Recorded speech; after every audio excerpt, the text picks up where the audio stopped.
네, 손재규 선임 기자 함께 하겠습니다. 어서 오세요. 안녕하세요. 네.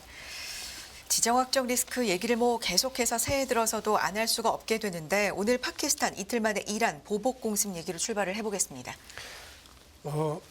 지난 16일 그 파키스탄에 있는 이란 순위파 분리주의 무장 세력 그 기지를 그 이란이 미사일로 공격을 했습니다. 네. 그래가지고 그때 파키스탄이 이란 대사도 불러서 소환하고 절대 용납하지 않겠다고 아주 강한 반응을 보였는데, 그리고 이틀 만인 어제 이번에는 파키스탄이 이란 내에 있는 자국 출신 테러리스트 은신처를 또 공격을 했습니다. 정밀 타격을 했다, 그렇게 밝혔는데, 그러면서도 파키스탄 외교부가 그 확전을 이렇게 좀 자제하려는 그런 또 메시지도 덧붙였습니다. 네. 이렇게 공격을 했으면서도 파키스탄은 이란의 주권과 영토 통합을 전적으로 존중한다고 했고, 오늘 그 공습한 유일한 목적은 가장 중요하고 양보할 수 없는 파키스탄 자체 보안과 국익을 위한 거다, 이렇게 강조를 했습니다. 네. 이란의 반응은 나왔습니까? 이란은 아직 정부가 오늘 새벽까지 아직 공식 반응은 없는데, 이란 국영 TV가 그 이름을 밝히지 말라는 그 이란 관리를 이용해서 네. 강하게 비판을 하면서 해명을 요구를 했습니다. 그런데 지금 분위기는 현재까지는 확전으로 가는 그런 분위기는 아닌 걸로 지금 일단 탐지가 됩니다. 네. 자, 그렇다면 지금 파키스탄은 비공식 핵 보유국인데요. 지금 핵무기 개발을 추진하는 것으로 서방이 의심하는 이란하고 긴장 관계를 이어오고 있는데 여기에 대해서 각국의 얘기를 좀 들어보겠습니다. 그래서 이제 더 걱정들이 많죠. 네. 파키스탄은 지금 공식적은 아니지만 핵을 보유하고 있고요. 그다음에 지금 이란도 서방이 그 핵무기를 개발하는 걸로 의심을 하고 있죠. 그렇죠. 그래서 두 나라가 만약에 본격적으로 충돌하게 되면 이거는 또 그야말로 가뜩이나 지금 지정학적 위기가 큰데 더 심각해지죠. 그런데 일단 말씀드린 것처럼 확전까지 가지 않으려는 그런 모습들, 그다음에 주요국들도 그런 식의 지적을 계속합니다. 네. 튀르키예 외무장관이 어제 요르단에서 회견을 했습니다. 자기가 이란, 파키스탄 외무장관들하고 바로 통화를 했다 하면서 두 나라 모두 긴장 고조를 원치 않는다고 밝혔다고 이렇게 얘기를 했습니다. 네. 그다음에 라브로프 러시아 외무장관도 이 러시아가 지금 이른바 모스크바 포맷이라는 게 있습니다. 러시아, 중국, 이란, 파키스탄이 네 나라가 아프간 사태를 안정시키려는 그런 그 외교 포맷을 갖고 있는데 이게 흔들리지 않길 바란다 하면서 서로 자제하도록 그렇게 요청을 했습니다. 그러면서 라브로프가 이런 표현을 썼습니다. 이란하고 파키스탄이 불필요한 사교를 주고받았다. 글쎄 이게 어떤 그러게요. 표현인지 그러면서 더 확전하지 않기를 바란다는 점을 강조를 했고요. 중국 외교부 네. 대변인도 어제 브리핑에서 이란과 파키스탄 모두 중국의 중요한 우호국이다. 그러면서 서로 냉정함과 자제력을 유지해서 긴장 고조를 막을 수 있길 희망한다. 그리고 만약 두 나라가 필요로 하면은 그 사태 진정을 위해서 건설적인 역할을 할 수 있다고 했고요. 네. 미국은요? 미국도 오늘 새벽에 네. 커비 백악관 국가안보회의 소통 조정관이 브리핑을 했는데요. 이번 사태를 매우 긴밀히 모니터링하고 있다. 그러면서 남아시아와 중앙아시아에서 상황 악화를 보기를 원치 않는다. 그러면서 이제 파키스탄하고 소통하고 있다고 강조를 했습니다. 네. 일단 주요국들은 이제 자제하도록 그렇게 계속 압박을 하는 걸로 보입니다. 알겠습니다. 이 얘기는 여기서 마무리하고 미국의 대선 얘기 분위기로 넘어가 보겠습니다. 트럼프 전 대통령 헤일리 친 바이든 공세, 이거 어떤 얘기입니까? 지금 이제 뉴햄프셔 네. 프라이머리, 여기는 이제 일반인들도 투표가 가능하죠. 여기서는 지난번에 아이오와에서는 헤일리가 이제 졌죠. 네. 그런데 여기는 중도 표심이 이제 상당히 이제 비중이 크기 때문에 잘하면은 뉴햄프셔에서는 트럼프를 헤일리가 제칠 수도 있겠다는 관측이 나오는데요. 오히려 이런 게 다른 경선에서 오히려 불리한 게 작용할 수도 있다는 그런 분석이 나왔습니다. 네. 지금 이 보면은 뉴햄프셔 같은 경우는요, 작년 말 기준에서 전체 투표자가 87만 한 3천 명인데 민주당 공화당보다 무소속이 훨씬 많습니다. 34만 명이 넘습니다. 네. 지금 이 뉴햄프셔 프라이머리에서는 무소속 유권자도 일시적으로 당적을 갖는 형태로 투표를 할 수가 있습니다. 그렇군요. 지금 뭐 출발이 일단 트럼프한테 좀 기울어진 상황으로 출발이 됐기 때문에 이게 좀 상징적인 의미다라고 해서 많은 관심이 모아졌는데 다음번은 어떻게 될지 이 부분에 대한 얘기가 상당히 좀 많이 나오는데요. 지금 기술적으로도 분석이 나오죠. 그 중도층 같은 경우는 헤일리한테 훨씬 더 호의적이거든요. 아. 그 지금 그 아이오와 코커스 직전에 그 여론조사한 걸 보면요. 무소속 유권자의 51%가 헤일리를 지지를 한 걸로 되어 있습니다. 반면에 무소속의 트럼프 지지율은 24%. 물론 공화당 유권자 지지율은 뭐 훨씬 트럼프가 높지요. 중도층 지지자가 어떻게 이제 움직이느냐 이게 관건입니까? 그렇죠. 네. 그러니까 뉴햄프셔에서는 중도층 지지자가 이제 헤일리를 유리하게 만드는데 뉴햄프셔에서 헤일리가 이길 경우에 자칫 잘못하면 이제 그 다음이 사우스캐롤라이나가 있고 쭉 이제 경선이 계속되는데 그쪽이 이제 사우스캐롤라이나도 이제 보수세가 강하고요. 그러니까 이제 그런 쪽에서 중도층이 이렇게 지지를 해가지고 헤일리가 그 뉴햄프셔에서 이길 경우에 야 이거 큰일 났다 싶어가지고선 트럼프를 오히려 더 밀 수 있다는 겁니다. 그러면서 미국 MBC가 그 이전 사례를 들었습니다. 2000년 경선에서 그 아들 부시하고 경쟁했던 존 맥케인처럼 헤일리가 될지도 모른다는 지적을 했습니다. 이게 어떤 얘기죠? 당시도 맥케인이 중도 표심을 기반으로 해서 뉴햄프셔에서 승리를 해서 상승세를 탔습니다. 그러니까 이제 부시 쪽에서 맥케인을 다른 당 유권자들이 지지를 한다 이렇게 공격을 했습니다. 그러니까 이제 이게 먹힌 것 같습니다. 그래서 실제 뉴햄프셔에서 그 맥케인이 18% 포인트로 이겼거든요. 그 당시에 부시한테. 그런데 사우스캐롤라이나에서는 13% 포인트로 졌습니다. 네. 근데 이번에도 뉴햄프셔에서 헤일리가 비공화당원 힘으로 승리를 한다면 그 이후에 이게 좀 역풍일 수 있다. 그렇죠. MBC가 네. 그렇게 분석을 했습니다. 그렇게 되면은 그 다른 지역에 그 경선에 참여하는 공화당 의원들이 야 저거 헤일리가 보니까 저거 우리 적자가 아니네 이런 네. 식으로 의심을 할 수 있다는 겁니다. 그리고 또 보면은요 실제 그 헤일리를 지지하는 유권자의 상당수가 네. 만약에 헤일리가 공화당 경선 후보가 되지 않으면 차라리 바이든을 찍겠다고 그런 입장을 밝힌 걸로 조사된 게 있거든요. 네. 그래서 이제 이걸 이제 트럼프가 가만히 있을 리가 없죠. 이걸 지금 집중적으로 물고 늘어지기 시작합니다. 헤일리의 이른바 정체성 공격입니다. 그저께 유세하면서 헤일리 지지층은 친 바이든이다. 그러면서 헤일리가 이기면 바이든이 이기는 거다. 이렇게 주장을 합니다. 그러니까 헤일리 지지가 민주당의 역선택이다. 그렇죠. 네. 이런 걸 좀 부각시키면서 복잡한 국면이 접어들었습니다. 네. 점점 아마 3, 4월에 윤곽이 드러나기 전까지는 네. 계속해서 이게 좀 더 심화되지 않을까 싶기도 하고요. 이제 출발이니까요. 자, 그런가 하면 트럼프 전 대통령 뉴햄프셔 프라이머리 앞두고 헤일리의 인도 혈통을 시비를 걸고 나섰다. 근데 이게 처음이 아니라고요. 네, 네. 저도 이렇게 하지 싶었습니다.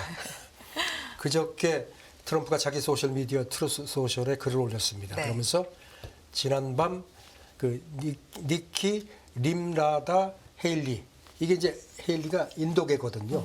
그러니까 이제 결혼하기 전에는 인도 이름이 있었습니다. 그런데 이 림나다도 이것도 틀린 겁니다. 원래는 다른 건데 이것도 엉터리로 써왔습니다. 그러면서 그래요? 이 헤일리의 정신 나간 연설을 들은 사람이라면 헤일리가 아이오와에서 이겼나 보다 이렇게 생각할 거다. 그러면서 이기긴커녕 그 돈 듣고 희망도 없는 최약체 론 디센티모니우스 이거 디센티스를 이렇게 얕잡아 부릅니다. 이 사람한테도 졌다 이렇게 또 상기시켰습니다. 이름을 이렇게 부르면서 네. 상기시킨 건데 이것도 잘못 표기를 한 거라고요? 예, 지금 이제 트럼프가 이걸 자꾸 이렇게 부각시키고 네. 퍼나르는 이유가 이제 미국에 보면은 이제 헌법에 미국에서 태어나지 않은 사람은 정부 통령이 될 수 없는 그런 게 있거든요. 그러니까 이제 이런 거를 또 음모론 사이트에서 이거를 계속 헤일리가 그런 자격이 없다는 식으로 또 계속 이제 음모론 사이트가 이제 얘기를 하니까 이걸 또 트럼프가 열심히 퍼나눴습니다. 그런데 이건 사실 엉터리입니다. 그래요? 왜냐하면 미국은 속지주의이기 때문에 헤일리가 태어날 때 그 부모가 미국 국적자가 아니었지만 헤일리는 미국에서 태어났기 때문에 태어나면서부터 미국 시민권자가 된 겁니다. 그러니까 아무런 하자가 없습니다. 네. 이런 전략이라고 할까요? 뭐 공세에 대해서 어떤 분석들 나오고 있나요? CNN은 이럴 줄 알았답니다. 네. 과거 오바마한테도 비슷하게 했다. 그때도 오바마가 미국 출생이 아니라고 했고, 그다음에 또 오바마의 가운데 이름에 후세인이 있는데 이것도 또 이 사람 이 중동계다 이런 식으로 해가지고 또 그냥 되게 공격을 했었습니다. 네. 근데 사실 미국 헌법이 참 묘한 게 미국은 감옥소에 가도 대통령 출마가 가능한 나라거든요. 좀 특이한 헌법입니다. 우리가 볼 때는요. 미국 대선 선거 이렇게 치르는 과정을 보면 우리와 다른 과정들도 상당히 많기 때문에 좀 그렇죠. 공부를 좀 해야 되는 부분들도 많죠. 네. 관련된 얘기 계속 이어가 보겠습니다. 트럼프의 러닝메이트로 앨리스 스터파닉 하원 의원이 급부상했다. 누굽니까? 39살입니다. 네. 뉴욕주, 여기는 민주당 강세 지역인데 여기서 내리 5번 하원 의원이 됐습니다. 그리고 아주 입심도 좋고 원래 처음에 공화당에 들어왔을 때는 좀 온건했는데 이제는 완전히 친 트럼프 강경파로 이제 바뀐 상태입니다. 네. 트럼프 탄핵 때도 앞장서서 막았고, 그다음에 이제 2020년 대선 결과 뒤집기 시도 때도 아주 트럼프를 적극적으로 옹호를 했습니다. 그리고 이번 대선에서도 작년 11월에 이미 난 트럼프 지지한다고 선언을 했고요. 그런데 급부상했다. 뭐 인기도 그러면 많아지는 거고 이게 아직 정해지진 않는 거예요? 어떻게 되는 그런데 거죠? 지금 네. 미국 MBC 보도인데요. 네. 지난달 말에 트럼프 마라로고 리조트에서 이제 트럼프하고 측근들이 저녁을 먹은 모양입니다. 그때 이제 보통 러닝메이트 얘기가 나왔던가 봅니다. 그러니까 이제 이 MBC가 트럼프 측근하고 아주 그냥 그 당시 상황을 잘 아는 여러 명의 소식통을 이용해서 전했는데, 그때 만찬장에서 이 스터파닉 의원이 지난달 반유대주의 의회 청문회 때 네. 하버드 이런 대학 총장들이 나와가지고 그때 굉장히 고초를 겪었죠. 그때 네네. 아주 세게 몰아쳤던 총대를 맸던 인물이라는 점을 얘기를 하면서 그거 참 잘했다. 아주 극찬을 했다는 겁니다. 네. 그러니까 트럼프가 고개를 끄덕끄덕하면서 그 사람 그 여자 킬러야 이렇게 얘기를 했다는 겁니다. 상당히 좀 만족한 표정을 지었다는 겁니다. 그러니까 뭔가 날카로운 점도 있고 좀 전략가 같다, 마음에 든다, 뭐 이런 표현인 것 같아요. 예, 그래서 네. MBC가 그 저녁이 있고 나서 트럼프하고 측근들이 러닝메이트감으로 이 사람을 좀 더 자세히 들여다보기 시작했다는 겁니다. 네. 그리고 또 트럼프 책사로 유명한 스티브 배넌 전 백악관 수석 전략가도 러닝메이트 후보군 중에서 스터파닉이 지금 선두에 있다고 또 얘기를 한 걸로 그렇게 보도가 됐습니다. 네. 하지만 확정된 건 아직 아니고. 아닙니다. 네. 아닙니다. 지금 트럼프 캠프 쪽에서는 아직까지 확정된 게 없다. 그것까지만 얘기를 합니다. 네. 그런데 지금 MBC 보도를 보면은 지금 마이크 펜스 전 부통령이 트럼프하고 갈라섰죠. 그러니까 이제 트럼프 쪽에서는 정말 이 충성심이 중요한 거다. 이렇게 곰신 거꾸로 씹는 이런 사람을 뽑으면 안 된다는 그런 얘기를 한다는 겁니다. 네. 그리고 또 더군다나 이제 지금 여성 정치인이고 젊고 하니까 트럼프가 사실 이런 지금 성추문 재판도 있고 해가지고 젠더 측면에서 상당히 약점이 있는데 그것도 보완하는 요소도 있고, 그리고 또 모금력도 뛰어난다는 겁니다. 그래서 장점이 많다는 겁니다. 어쨌든 이제 트럼프 선거 캠프 쪽에서는 아직까지 확정된 게 없다는 입장을 내세우고 있습니다.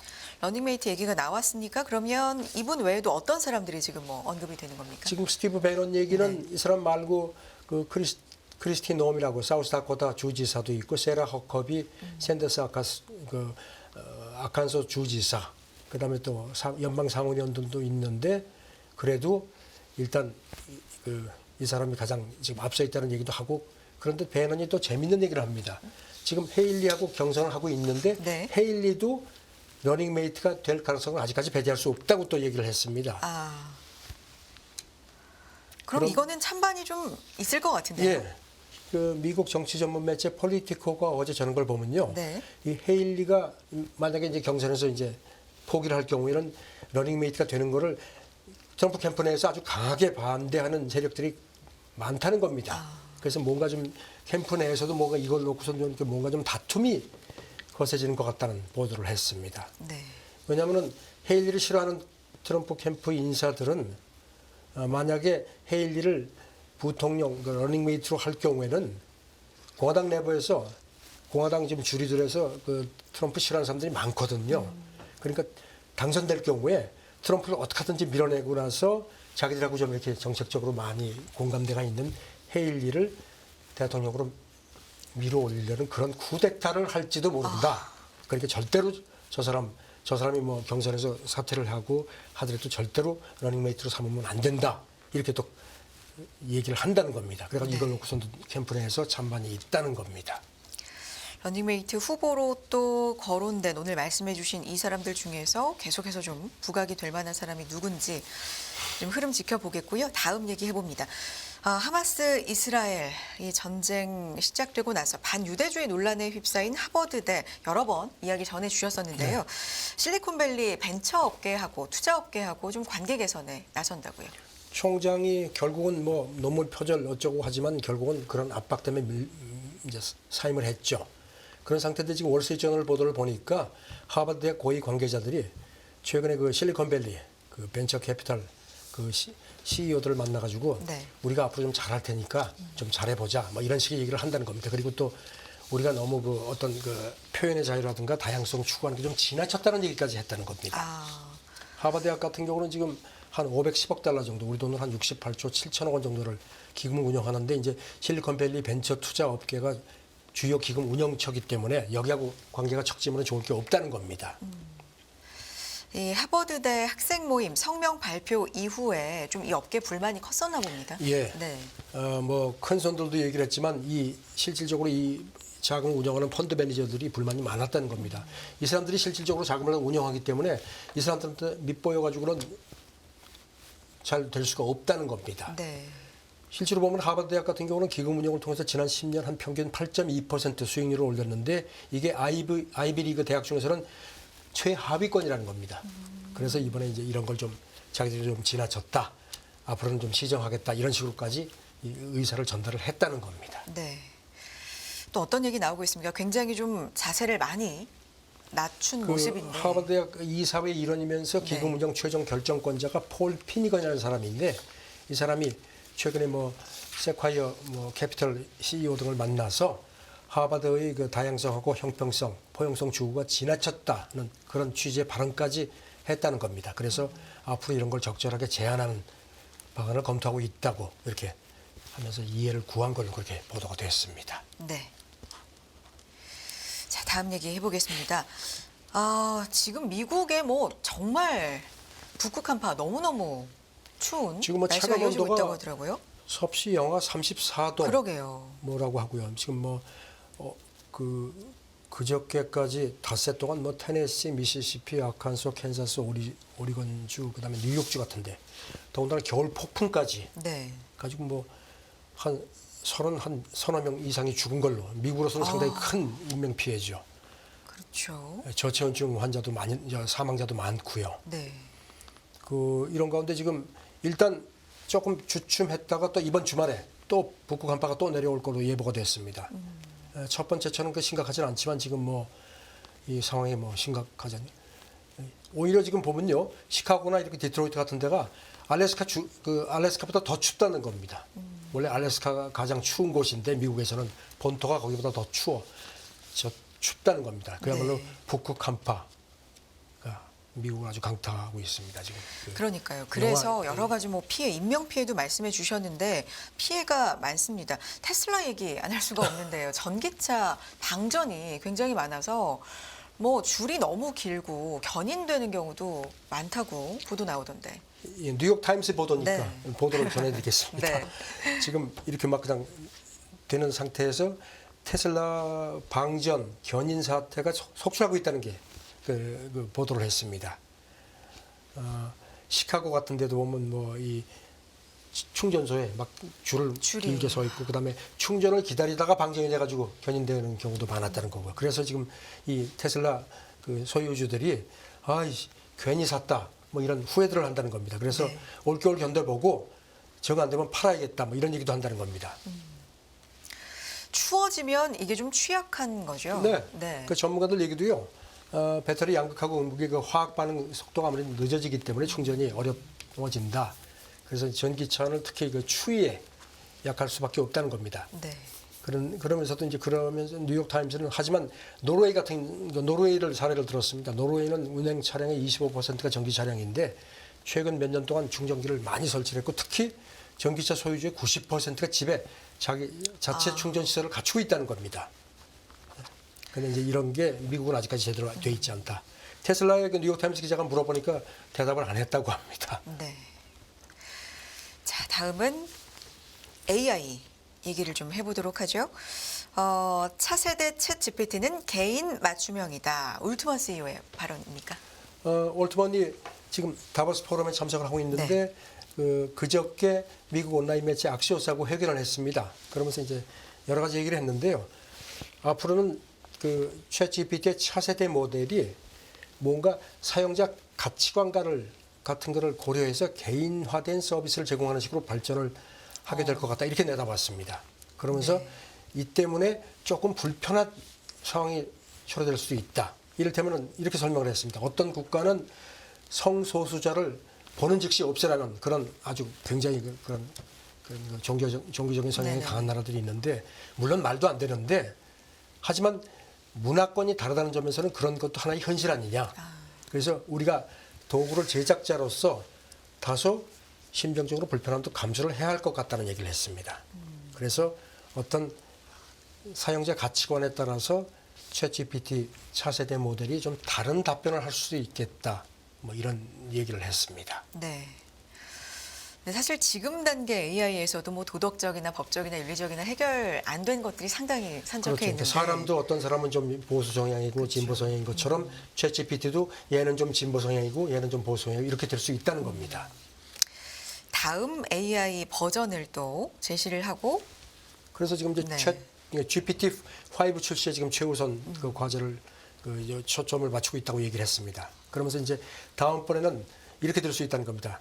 자기가 오늘 가장 중요한 메일이 뭐냐 이렇게 물어보면 AI가 딱 요약해서 이렇게 보고를 하는 그런 날이 곧 올 거다. 그리고 이제 그 선거 관련해서 이제 가짜 정보 이제 단속을 하려는 거에 대해서는 솔직히 아무리 큰 팀을 꾸려도 가짜 선거 정보를 막을 수는 없다고 자기는 본다. 솔직히 실토를 했습니다. 네. 그리고 이제 뉴욕 타임스가 지금 챗 GPT를 오픈 AI를 좀 제소를 했죠. 그 저작권 때문에. 근데 그거에 대해서 좀 여기 대해서 어떻게 할 거냐 그랬더니 예 아니오로 답할 수 있는 문제가 아니다. 말을 좀 피했습니다. 그러면서 솔직히 뉴욕 타임스 콘텐츠가 복사돼 가지고 출처 없이 많은 곳에 올라 있는데 그걸 어떻게 AI가 가려서 선별을 해서 그걸 학습에 쓰겠느냐. 현실이 이렇다. 뭐 이런 얘기를 했습니다. 네. 자, 다음 AI가 인간으로부터 피드백 받을 필요가 있다. 이건 또 어떤 얘기입니까? 지금 이제 AI의 다음 단계가 이른바 범용 인공지능 AGI인데 네. 그거 상용을 앞두고 지금 많은 고민을 한다는 겁니다. 그러면서 지금 현재 AI 기술력에 대해서 일정 부분이 신비화되어 있는 부분 이거는 좀 걱정된다. AI도 실수할 수 있다는 걸 우리가 알아야 된다.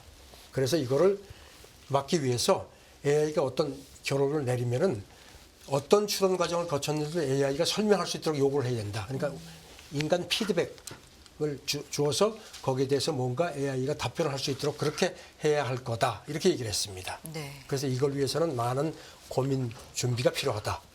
그리고 앞으로 낯선 일에 대해서 낯선 일이 더 많이 AI 관련해서 발견할 거고 여기에 대해서 더 깊이 생각하고 고민해야 할 그런 필요성이 더 높아질 거라고 얘기를 했습니다. 기술도 기술이지만 산적해 있는 문제들, 해결해야 될 여러 네. 과제들에 대해서도 얘기를 언급을 했네요.